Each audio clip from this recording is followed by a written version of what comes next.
Are you tired of expensive roaming charges and unreliable Wi-Fi while traveling internationally? Today, we're diving deep into Airhub Esim, a promising solution for staying connected abroad. We'll explore pricing, data plans, coverage, and the overall user experience to help you decide if Airhub is the right travel companion for you. First, let's talk about pricing and data plans. Airhub offers a variety of plans tailored to different travel durations and data needs. You'll find options ranging from shorter, low-data packages for quick trips to more extensive, multi-country plans for longer adventures. The pricing is competitive, often beating traditional roaming charges, and they generally provide multiple data tiers.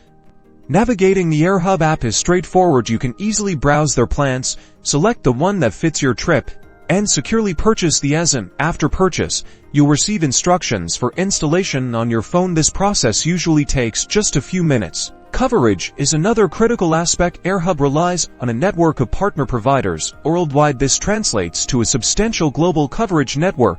While the exact coverage specifics vary by region, you'll find that it provides reliable connectivity in many popular travel destinations. But what about the user experience? Activation and switching between plans is typically very easy. Airhub also offers customer support to assist you with any setup problems. Remember to check your phone's compatibility with Esim technology before purchasing. So, is Airhub a good choice? Their competitive pricing, extensive coverage, and user-friendly app make it a strong contender for international travelers. However, it's always smart to compare it with alternative Esim providers before making a final decision. Overall, Airhub provides reliable and cost-effective ways to stay connected when you are traveling.